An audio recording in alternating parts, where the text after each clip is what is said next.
Yo, what is up? How y'all doing today, man? This is K-Twins TV, man. This is the unbelievable rise of Drake Maye. So make sure y'all like, comment, and subscribe, and let's get right into the video. He did just win yesterday, man. Congratulations to him, and congratulations to Sam Darnold as well. We got a lot of highlights coming, football highlights. We got a lot of everything coming, man. So make sure y'all like and comment. Let me know who y'all isn't think Tom Brady, but what? Let me know who y'all think gonna win the Super Bowl. I think it's gonna be the Seahawks by a long shot. I ain't gonna lie. Drake Maye isn't Tom Brady, but what's scary is, statistically, he's off to a better start than the GOAT.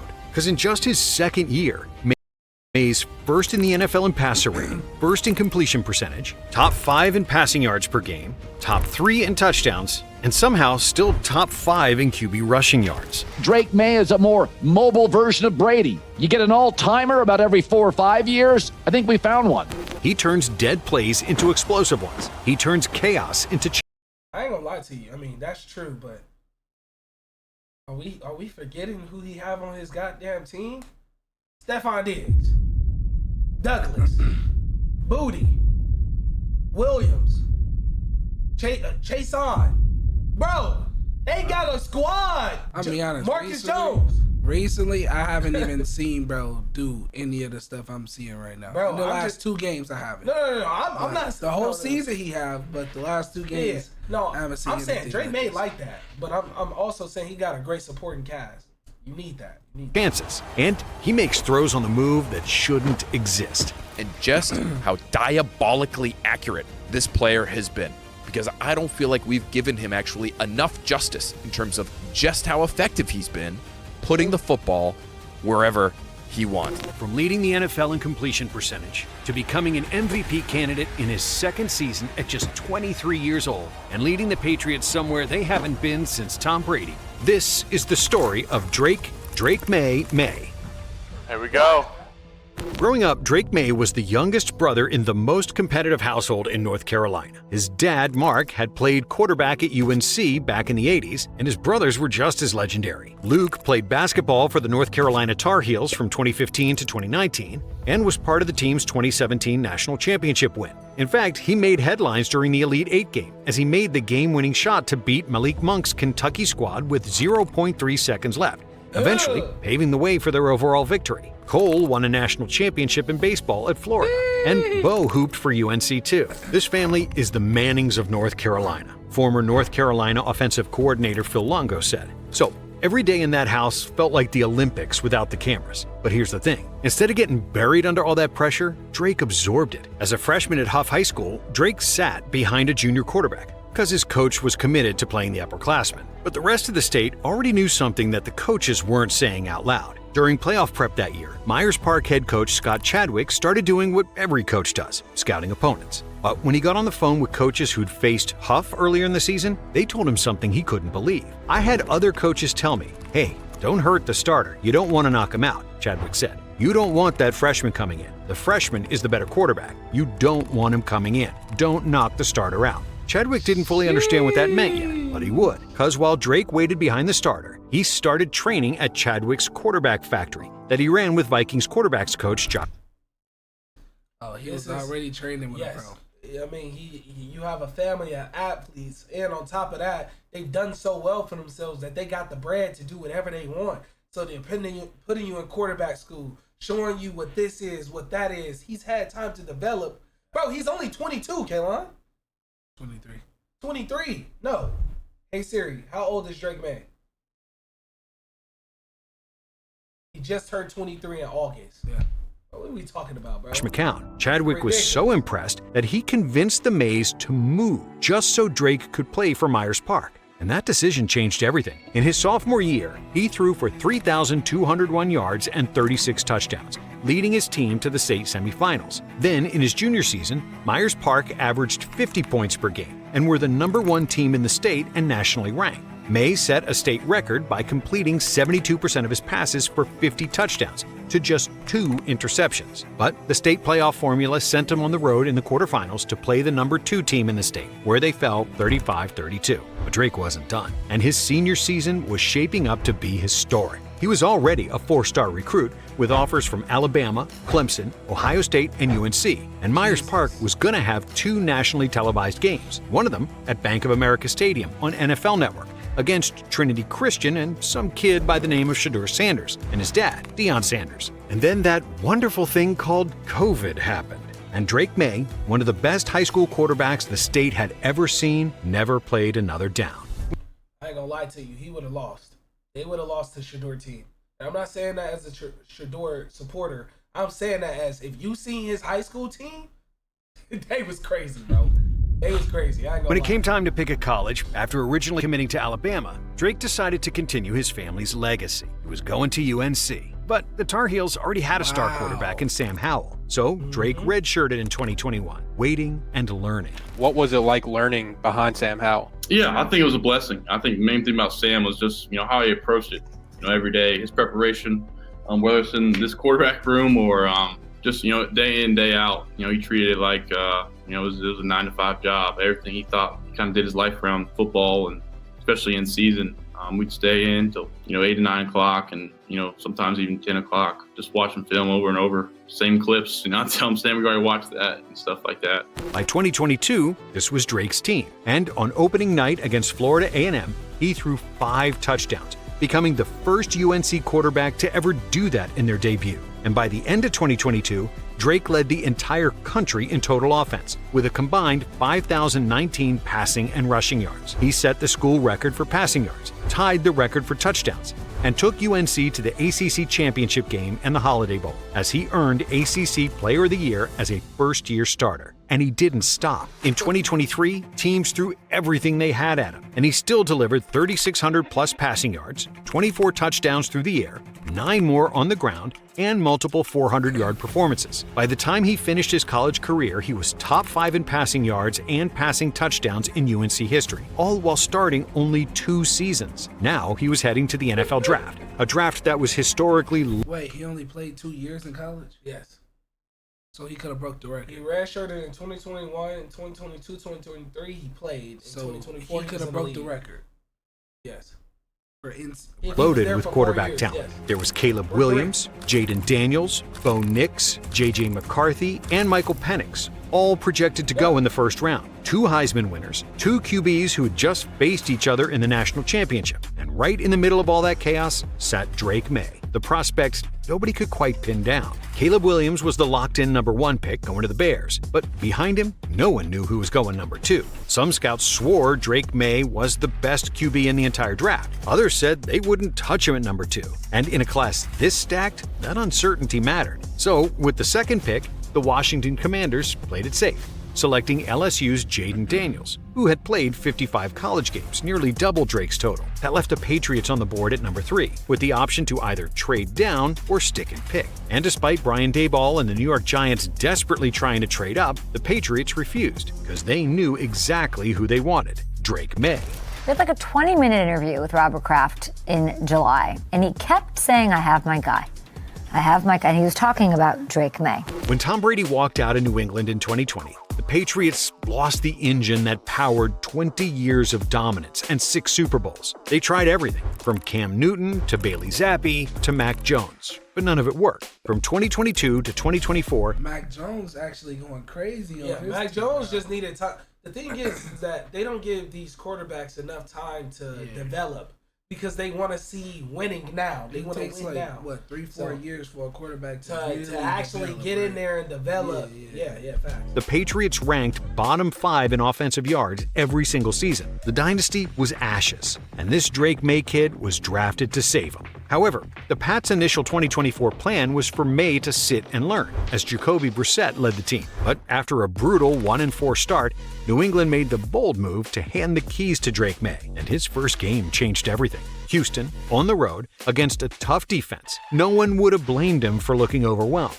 Instead, he came out firing. Maye threw 3 touchdowns, more TDs than Brissett had thrown in 5 games combined, 243 yards and 38 rushing yards, more than anyone else on the team. In fact, he became the first quarterback since at least 1950 to throw 3 touchdowns and lead his team in rushing in his first start. Week after week, the flashes became harder to ignore. He threw off-platform lasers, He slid through collapsing pockets. He diagnosed blitzes that were designed for rookies to fail. But in Week 8, Drake Maye suffered a concussion, one that scared every Patriots fan. However, when he returned weeks later, nothing about his confidence looked shaken. While the Patriots finished 4-13, the film told a different story. Drake Maye threw for 2,276 yards, 15 touchdowns, and 10 interceptions. But here's so they knew it wasn't his fault. They knew. I mean, knew it was 10 the team. interceptions is crazy. They knew it was the team fault. the wild part. 10 is His crazy, first 10 touchdown passes went to 10 different receivers. By season's end, Maye had gone from backup to spark plug to Pro Bowl selection as Josh Allen's replacement. As a rookie, in the Pro Bowl, on a 4-win team. That doesn't happen unless the league sees something far bigger than the record. That just happened. And people is mad at Shador for it. Shador got invited to the Pro Bowl. All of that. It just happened. So if it can happen to him, why not? Listen, and they was on a 4-13 team? Come on, bro. Numbers were good. The highlights were better. But what Maye gave the Patriots was something they hadn't felt since the day Tom Brady walked out the door. Belief. The spark had been lit, but the rest of the league had no idea how fast that spark was about to turn into a fire. Because that offseason, new head coach Mike Vrabel walked through the doors, a former Patriots legend, a no-nonsense leader, and the first coach since Belichick who came in with a clear identity. New England dropped $364 million in free agency, the most in the entire NFL, by over $90 million. They swung big at wide receiver with Stephon Diggs, the former All-Pro, signed to a 3-year, $63.5 million deal. Bro, don't ever say I don't know what I'm talking about. This supporting cast is ridiculous. $90 million in the offseason? That's ridiculous amount of cap space to have. That's ridiculous. It was bold, but it was also risky. Diggs was 31, coming off a torn ACL, and also had some character concerns. Still, it beats Demario Douglas at wide receiver 1, and they didn't stop there, adding offensive linemen Morgan Moses, Garrett Bradbury, and Wes Schweitzer to stabilize their front that ranked 31st in the NFL the year before. On the defensive side, Vrabel wanted speed, toughness, and pressure, and the Patriots bought exactly that. Edge Harold Landry III, his former Tennessee pass rushing weapon. Edge Calebon Chason, defensive tackle Milton Williams, a $100 million interior disruptor with a breakout upside. Nose tackle Kyrus Tonga. They paying bro $25 million a year. A 340-pound run stuffer in the middle. Linebackers Robert Spillane and Jack Gibbons. Safeties Marcus Epps and Jalen Hawkins. And cornerback Carlton Davis III, a true outside corner to pair with Christian Gonzalez. For the first time since Brady left, the Patriots felt like a team with direction. It was all up to Drake Maye. But the thing about quarterbacks is they usually take a step back in year 2. Defenses have film on them. Teams know their weaknesses. The so-called sophomore slump. But Drake Maye, he was different. He opened the 20... Jaden Daniel just hit his sophomore slump. But he got injured. He was injured for the most part. You're talking about C.J. Stroud. C.J. Stroud hit his third stride. His third year. So 25 season with back-to-back 250-plus yard games. In Week 5, Buffalo came into Foxborough expecting to rattle the kid. Instead, Maye gave them the first real welcome-to-the-show moment. Late in the fourth, tied game, Bills sitting in their too-high trap coverage. Maye hit Kayshon Boutte as New England went on to finish the drive and win the game, upsetting the heavily favored Bills. And this is when the stat line stopped being good and started becoming insane. A 3-touchdown day against Miami, a near-perfect passer rating in a divisional blowout, multiple games with 300-plus yards and 0 turnovers. Week 10, Pats versus Bucks. Maye drifts right, reset his feet, and launches an absolute moonshot, 56.4 yards in the air, the longest of this season, landing perfectly into Mac Hollins' stride. 2 weeks later, against Cincinnati, Drake held the safety with his eyes, climbed the pocket, and dropped a layered dart down the seam to Demario Douglas, a throw with just a 32... Hold up. Yeah, 32%? Yeah, I can tell. Hold up. And dropped a layered dart down the seam to Demario Douglas, a throw with just a 32.8% completion probability, but perfect timing, perfect velocity, and perfect placement. By the time the Patriots finally reached their bye week, they were no longer just a fun story, because New England was 11-2 and winners of 10 straight. Back in high school, we won 13 straight. In college, I think we may have won 8 or 9 straight. But no, this is a different beast. This is the NFL. Maye ended up leading the Patriots to a division title, the number 2 seed in the entire AFC, and is now an MVP candidate. The MVP award is currently a close two-man race between Drake Maye and Matthew Stafford, two players separated by 14 years, nearly 50,000. It's Drake Maye. It's either gonna be Drake Maye or probably even Sam Darnold. I'm not gonna lie to you. Sam Darnold might win MVP. These last two games, boy, Sam Darnold been hooping. 1,000 career passing yards and completely different expectations. But if the MVP is truly about who means the most to their team, the answer isn't complicated. It's the kid in New England. From the expectations of what you started with and what he has around him to what he's done, I think he has raised the level of those guys around him. However, the playoffs have a way of stripping teams down to who they really are. No tricks, no shortcuts, no style points. And for a Patriots team that had the second easiest schedule since league realignment in 2002, playing only 3 regular season games against opponents that finished with winning records, people thought Drake Maye was going to get exposed, especially when it was revealed that they would be facing the league's top-ranked defense in the divisional round, the Houston Texans. Snow fell at Gillette Stadium, and from the opening snap, it felt like one of those games where nothing was going to come easy. Maye took hits. He got sacked 5 times. He lost 2 fumbles. And yet, New England never panicked, because while the offense fought the elements, the defense made a statement. I ain't gonna lie to you. I'm gonna just say it. This was probably C.J. Stroud's worst game he's ever played in his life. In his life. So, I mean, still, props to them. I love the Patriots, but still at the same time, we gotta know what really happened. C.J. Stroud threw like 5 interceptions. 5 takeaways, a pick 6 that flipped the stadium on its head. And as the game rolled on, Drake Maye found his zone. He finished with 3 touchdown passes and 1 interception. That didn't matter because it was a last-second Hail Mary. And by the final whistle, as New England advanced to the AFC Championship game for the first time since the Brady era, the takeaway wasn't about stats. It was about growth. Because Maye proved something every great quarterback has to learn at some point. You don't win in January by being spectacular. You win by being unbreakable. Now, the stage gets bigger. A trip to Denver, on the road, with a Super Bowl on the line. However, the Patriots find themselves heavily favored, following news that Broncos QB Bo Nix suffered a season-ending injury prior to the championship game, meaning the world may get to see Maye in the Super Bowl. And now, everybody's asking the same question. How good is Drake Maye, actually? Since Drake's first start in 2024, nobody in the league has more rushing yards on scrambles in regular season games than him. But here's the twist most people miss. The athleticism isn't what breaks teams. The league is full of athletes who can move. Everybody can improvise now. That's just the modern game. But what makes Drake Maye terrifying, the trait that separates him from everyone else, is his he's super accurate, and it's only his second year and he's doing this.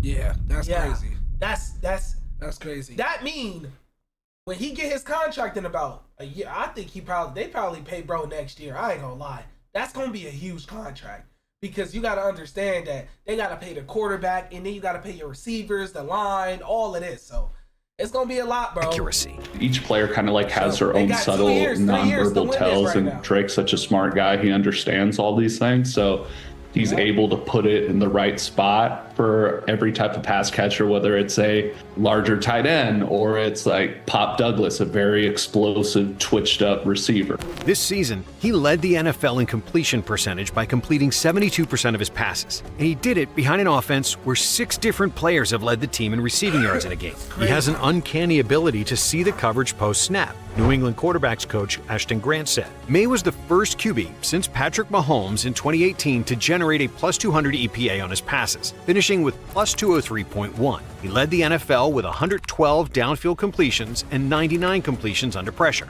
As a result, Maye's 72% completion rate was plus 9.1% over expected, the highest mark by any QB in the next-gen stats era. And the craziest part is that everything we've seen so far might not even be the real show yet. Because if he's already in the race for MVP in year 2 at just 23 years old, how much better could he still become? Because if he keeps climbing at this pace, the rest of the league has a real problem. Because he's not the next Tom Brady. He's the first Drake Maye. If you enjoyed this video, stick with Blitz. Subscribe. Hey, this is a fire-ass video, bro. And I didn't know any of this about Drake Maye. So for me to learn about Drake Maye and to really capitalize on that going into the next game, I still think they're going to lose, for sure.